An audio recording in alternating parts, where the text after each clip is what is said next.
கண்ணன் நாமம் சொல்லும் கதைகள். வேலுக்குடி கிருஷ்ணன். அத்தியாயம் 19. இந்த உலகிலேயே மிகவும் கஷ்டமான, சட்டென்று புரிந்து கொள்ள முடியாத மொழி எது தெரியுமா? அதேபோல் உலகிலேயே மிக மிக இனிமையான, சொல்லி சொல்லி பூரித்து வியக்கும்படியான மொழி எது என்று அறிவீர்களா? இரண்டுக்கும் ஒரே பதில்தான். அந்த மொழி தமிழ். மிக தொன்மையான தமிழ் மொழியை போன்று இனிமை நிறைந்தது எதுவும் இல்லை. அதனால்தான் பாரதியார் யாமறிந்த மொழிகளிலே தமிழ் மொழி போல் இனிதாவது எங்கு காணோம் என்றார்.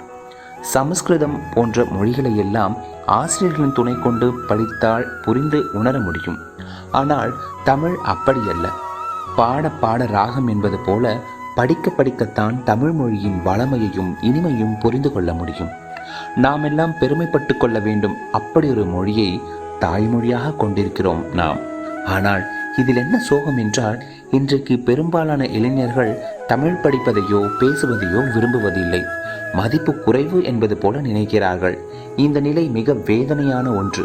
பெற்றோர்களும் தங்கள் குழந்தைகள் விருப்ப பாடமாக எந்தெந்த மொழிகளை எல்லாமோ கற்றுக்கொள்ள வேண்டும் என்று விரும்புகிறார்களே தவிர, தமிழை பயிலுவதற்கு குழந்தைகளை விடமாட்டேன் என்று முரண்டு பிடிக்கிறார்கள். தமிழ் மொழியை கொண்டு இறைவனை எப்படியெல்லாம் போற்றி வணங்கியிருக்கிறார்கள் தெரியுமா நம் முன்னோர்கள்? ஒரு சின்ன வார்த்தை விளையாட்டை பாருங்கள். திருமாலை குறிப்பிடும் போது ஆண் அல்லன், பெண் அல்லன், அழியும் அல்லன் என்ற ஒரு பாடல் உள்ளது. அதாவது கடவுள் எனும் சக்தி பிரம்மமானது. ஆண் இல்லை, அந்த சக்தி பெண்ணும் இல்லை, அழியாகவும் இல்லை என்கிறது.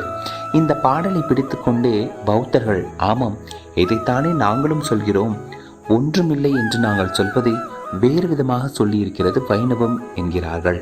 சரி, அதை விடுங்கள். ஆண் அல்லன், பெண் அல்லன், அழியும் அல்லன் என்பது சரியா? ஆண் என்றால் ஹின் விகுதி சேர்க்க வேண்டும், பெண் என்றால் இல் விகுதி சேர்க்க வேண்டும். ஆண் பெண்ணை சொல்லாத போது வந்தது போனது என்று தூ விகுதி தானே சேர்க்க வேண்டும். அப்படியெனில் ஆண் அல்லன், பெண் அல்லல், அழியும் அல்லது என்று தானே சொல்ல வேண்டும். எனில் இந்த பாட்டில் பிழையுள்ளதா என்ன? இது ஒரு வார்த்தை விளையாட்டு. ஆண் அல்லன், பெண் அல்லன், அழியும் அல்லன் என்ற மூன்றிலும் இன் விகுதி சேர்த்து இறைவன் புருஷோத்தமன் என்று அவன் ஆண் என்பதை சூசகமாக உணர்த்துகிற பாடல் அது. இறைவன் எல்லாமுமாக இருப்பவன் என்று சொல்வதும் உண்மை. இறைவன் என்று சொல்லும் போதில் இன் விகுதி சேர்த்து சொல்வதும் பிழை அல்ல. இதையே கம்பர் பெருமான் ஒன்னே எண்ணில் உன்னே ஆவான் என்று பாடுகிறார். அதில் ஒன்றானவன் என்றால் ஒன்றானவன், இரண்டானவன் என்றால் இரண்டானவன், பலதுமானவன் என்றால் பலதுமாக இருப்பவன், இருப்பவன் என்றால் இருப்பவன், இல்லாதவன் என்றால் இல்லாதவன் என்று சொல்லிக்கொண்டே செல்கிறார் கம்பர் சக்கரவர்த்தி.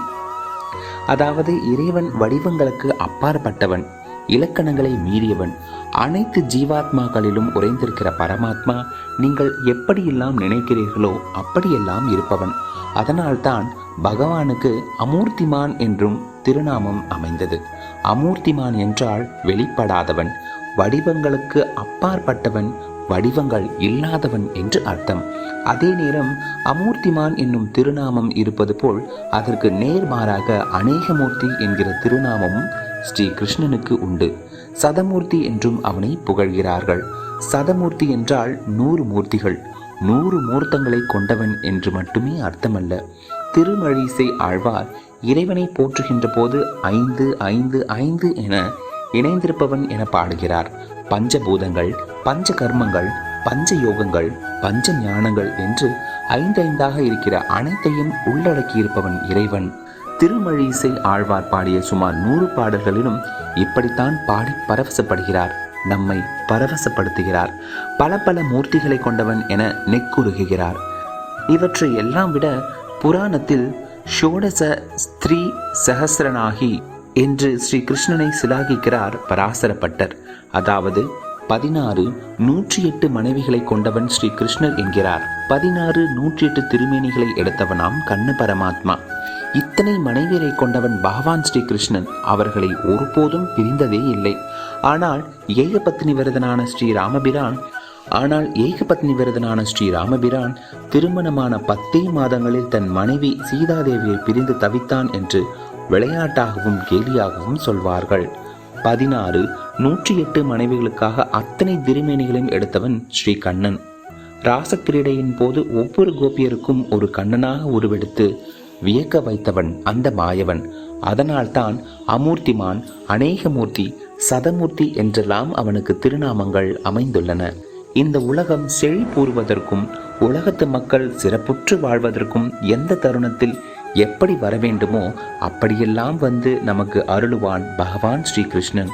உருவமின்றி வருவான், உருவம் எடுத்தும் வருவான், கல்லாகவும் புல்லாகவும் வருவான், காற்றாகவும் மழையாகவும் கூட வருவான், தன்னை முன்னிலைப்படுத்தி கொண்டும் வருவான், தான் யாரோ எவரோ என்பது போலவும் வந்து நின்று உதவுவான். மாயக்கண்ணனின் லீலைகளையும் அவன் எடுக்கிற திரு உருவங்களையும் எவராலும் கணித்து சொல்லிவிட முடியாது. இதனால்தான் அவ்யக்தகா என்னும் திருநாமமும் அமைய பெற்றான் இறைவன். அவ்யக்தகா என்றால் வெளிப்படாதவன், புலப்படாதவன் என்று அர்த்தம். தன் பெருமைகளை தானே அறியாதவனாக மனித பிறப்பெடுத்து தன்னை மறைத்து கொண்டவன் அல்லவா இறைவன். அதனால்தான் அவனுக்கு இந்த திருநாமம். சதமூர்த்தியாக 100 மூர்த்திகளையும் கீர்த்திகளையும் கொண்ட மகாமூர்த்தி பகவான். எவற்றிலும் அவன் இருக்கிறான், எல்லாமுமாக அவன் உறைந்திருக்கிறான். சரி, இத்தனை பிரம்மாண்டமானவனை, மாயக்கண்ணனை, எல்லாமுமாக இருப்பவனை எப்படி நெருங்குவது? அவனின் அருளை எவ்விதம் பெறுவது? இதற்கும் பகவானே வழி சொல்கிறார். பகவத்கீதையில் இப்படி நம்மை போல தவித்து மருகி நிற்கிற அர்ஜுனனிடம் யக்னம், யாகம், தபஸ் போன்றவற்றை செய்தால் என்னை அறிந்து விடலாம், நெருங்கி விடலாம் என்று நினைக்கிறார்கள். புலன்களுக்கு அப்பாற்பட்டவன் நான். பக்தி எனும் ஒன்றால் மட்டுமே என்னை அறியவும் நெருங்கவும் முடியும் என்கிறார் பகவான் ஸ்ரீகிருஷ்ணர். பக்தி என்பது அன்பின் மற்றொரு வடிவம். பக்தி என்பது தேடலின் ஆரம்ப புள்ளி. தேடலுடன் கிருஷ்ண பக்தியில் ஈடுபட்டால் அந்த அழகு கண்ணன் தேடியும் ஓடியும் வருவான் நம்மிடம். இன்னும் கேட்போம். கண்ணன் நாமம் சொல்லும் கதைகள். வேலுக்குடி கிருஷ்ணன். அத்தியாயம் 20. உங்கள் வீட்டுக்கு அருகிலுள்ள குழந்தை அல்லது தூரத்து உறவுக்காரரின் குழந்தையை பார்க்கிறீர்கள். அந்த குழந்தையின் பெயர் தெரியாது உங்களுக்கு. அப்போது அந்த குழந்தையை ராமா, வாடா என்று அழைப்பீர்களா? வாமனா, இங்கே வா, சாக்லேட் தருகிறேன் என்று சொல்வீர்களா? நரசிம்மா, பக்கத்துல வந்தேன்னா ஒரு கதை சொல்லுவேன் என்று அழைப்பீர்களா? எல்லாமே பகவானின் திருநாமங்கள் தான், திருமாலின் பெயர்கள் தான். ஆனால் கண்ணா, இங்கே வாடா என்று தான் கூப்பிடுவோம். கண்ணனின் திருநாமத்துக்கு மட்டுமேயான பெருமை அது.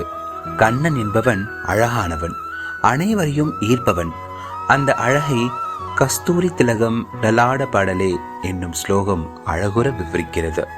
ஒருவரை பார்க்கிற போது முதலில் அவர் முகம் பார்ப்போம். அப்படி பார்க்கிற வேளையில் சட்டென தட்டுப்படுவது அவரின் நெற்றிதான். அந்த நெற்றி நிர்மலமாக ஒன்றும் இல்லாததாக இருந்தால் நன்றாகவா இருக்கும்? நெற்றியில் விபூதியோ கோபி சந்தனமோ திருமண்ணோ அவரவர் சம்பிரதாயப்படி இட்டுக்கொள்ள வேண்டும். நெற்றியில் திருமண் வைப்பதற்கு உங்களையும் என்னையும் உதாரணமாக எடுத்துக்கொள்ள வேண்டாம். சாட்சாத் ஸ்ரீ கண்ணனையே எடுத்துக்கொள்வோம். அவனே எப்போதும் திருமண் இட்டுக்கொண்டுதான் காட்சி தருகிறான். திருமண் என்பது பகவானின் திருவடி. அவனுடைய திருவடியை நாம் நம் சிரசில் நெற்றியில் சூடிக்கொள்வதாக ஐதீகம். ஆனால் பகவானே தன் நெற்றியில் திருமண் இட்டுக் கொண்டிருக்கிறானே, அது எவருடைய திருவடி? சீதாதேவிக்கும் ஸ்ரீ ராமபிரானுக்கும் பங்குனி மாத உத்திர நட்சத்திர நன்னாளில் திருக்கல்யாணம் நடைபெற்றது. ஸ்ரீரங்கத்தில் 364 நாளும் இல்லாத ஒரு விஷயம் பங்குனி உத்திர நாளில் நடைபெறும். அந்த நாளில் ஏக சிம்மாசனத்தில், அதாவது ஒரே சிம்மாசனத்தில் பெருமாளும் பிராட்டியும் எழுந்தருளி சேவை சாதிப்பார்கள். அது மட்டுமா, பெருமாள் எப்போதுமே தெற்கு வாசல், பிராட்டி எப்போதுமே வடக்கு வாசல் என்று இருக்கிற ஸ்ரீரங்கத்தில் அன்றைய நாளில் தாயார் சந்நிதிக்கு வந்து எழுந்தருள்வார் பெருமாள். திருமணமாகி பெண்கள் புகுந்த வீட்டுக்கு செல்கிறார்களோ இல்லையோ, வேட்டகத்துக்கு, அதாவது பெண்ணின் வீட்டுக்கு மாப்பிள்ளை நிச்சயம் செல்வார் அல்லவா? அதன் பிறகுதான் பெண்ணை அழைத்து கொண்டு புகுந்த வீட்டுக்கு செல்வார்கள். அதேபோல் தாயாரின் சந்நிதிக்கு வருவாராம் பெருமாள். சரி, திருமண் விஷயத்துக்கு வருவோம். கம்பராமாயணத்தில் சீதா கல்யாணத்தின் போது ஸ்ரீ ராமபிரானை விவரிக்கிற வேளையில் தன் திருநாமத்தை தானே சார்த்தி என போற்றுகிறார் கம்ப சக்கரவர்த்தி. எதற்காக அவரே திருமண் இட்டுக்கொண்டாராம்? வைஷ்ணவ அடியார்கள் அனைவரும் திருமண் இட்டுக்கொள்கிறார்களே, நாமும் இட்டுக்கொண்டு பார்ப்போமே என விரும்பினாராம் பகவான். கற்கண்டு சாப்பிட்டேன், எவ்வளவு சுவையாக பிரமாதமாக இருக்கிறது தெரியுமா என்று ஒருவர் சொன்னால் போதுமா? கற்கண்டின் சுவை குறித்து காதார கேட்டாலோ அல்லது பேப்பரில் எழுதியிருப்ப படித்தாலோ அந்த சுவையை உணர்ந்து விட முடியுமா? 2 கற்கண்டை எடுத்து வாயில் போட்டுக்கொண்டால் தானே அந்த சுவை நம்மால் அறிய முடியும். அதனால் அடியவர்கள் திருமண் இட்டுக்கொள்வதால் கிடைக்கின்ற சுகானுபவத்தை தானும் அனுபவிக்க ஆவல் கொண்டார் பகவான். தவிர திருமண் இட்டுக்கொள்ளுங்கள், வெறும் நெற்றியாக இருக்காதீர்கள் என்பதை உலகுக்கு உணர்த்தவும் அவர் திருமண் இட்டுக்கொண்டு காட்சியளித்தார். பகவானின் திருநாமங்களை சொல்வதும் திருமண் இட்டுக்கொண்டு அவனை சேவிப்பதும் மிகுந்த பலனை தரக்கூடியவை. நம்மில் சிலர் விபூதி, கோபிச்சந்தனம், திருமண் போன்றவற்றை நெற்றியில் இட்டுக்கொண்டு வெளிவேஷம் போட மாட்டேன் என்பார்கள். இன்னும் சிலர் கோயிலுக்கு போய் சுவாமி கும்பிடுவதில்லை என்பார்கள். ஒன்றை நினைவில் கொள்ளுங்கள், சுக்கராச்சாரியார், வால்மீகி, வேதவியாசர் என பெருமக்கள் அனைவரும் திருமண் இட்டுக்கொண்டார்கள். ஆலயங்களுக்கு சென்று வழிபட்டார்கள். அவனின் பேரருளை பெற்றார்கள். நம் வீடுதான் என்றாலும் குளிக்கிற இடத்தில் சமைக்கிறோமா என்ன? சமைக்கிற இடத்திலா படுத்துக் கொள்கிறோம்? அல்லது வரவேற்பறையின் நடுவில் நின்று கொண்டு குளிக்கிறோமா? குளிரறையில் சமைத்தால் பருப்பும் அரிசியும் வேகாதா? வரவேற்பறையில் குளித்தால் நம் அழுக்கு போகாதா? சமையலறையில் துண்டை விரித்து கொண்டு படுத்து தூங்கினால் தூக்கம் வராமலா போய்விடும்? ஆனால் அந்தந்த விஷயத்துக்கு என்று ஒதுக்கி வைத்து அதன்படி செயல்படுவதுதானே முறை. கோயில்களும் அப்படித்தான். பகவானை ஆழ்ந்த ஈடுபாட்டுடன் ஒன்றி அவனுடைய திருவடியை பற்றி கொண்டு வணங்கி வழிபடுவதற்கு கோயில்களே சிறந்த இடம். அப்படிப்பட்ட சூழலுடன் கோயில்களை நிர்மாணித்ததே வழிபடுவதற்காகத்தான். உருவமாகவும் உருவம் இல்லாதவனாகவும் இருப்பவன் இறைவன். ஆனால் நாம் வழிபடுவதற்கு விக்கிரக திருமேனி என்பது மிகவும் அவசியமாகிறது. அந்த விக்கிரக திருமேனிக்கு முன்னே நின்று கொண்டு நாராயணா நாராயணா என்று சொல்லியோ, கோவிந்தா கோவிந்தா என்று ஜபித்தோ வேண்டி நில்லுங்கள். வேறு எதுவும் நீங்கள் கேட்க வேண்டாம். உங்களுக்கு என்னென்ன கொடுக்க வேண்டும் என்பது பகவானுக்கு தெரியும். ஆகவே காலையில் நீராடி பூஜை அறையில் நின்று விபூதியோ, குங்குமமோ, சந்தனமோ, கோபிச்சந்தனமோ, திருமண்ணோ இட்டுக்கொண்டு இறைவனை முழுவதுமாக சரணடையுங்கள். நெற்றியிலுள்ள அந்த திருச்சின்னம் உங்கள் ஒவ்வொரு நாளிலும் பொழுதிலும் உங்களுக்கு துணை நின்று உங்களை காப்பாற்றும். எந்த ஒரு தவறான பாதைக்கும் செல்லாமல் உங்களை வழிநடத்தும். திருமண் என்பது திருச்சின்னம் மட்டுமல்ல, அது பகவானின் திருவடி. பகவானின் திருவடியை திருச்சின்னமாக கொண்டு விட்டால் தவறான பாதையில் நீங்கள் திசை மாறவே முடியாது. ஸ்ரீ கிருஷ்ணருக்கு ஏகஹ ந ஏகஹ என்றொரு திருநாமம் உண்டு. அவன் ஒருவனாகவும் இருப்பான், ஒருவன் அல்லாதவனாகவும், அதாவது எதுவும் அற்ற நிலையிலும் இருந்து அருள்பவன். அவன் திருவடியை திருமண்ணாக இட்டுக்கொள்ளுங்கள்.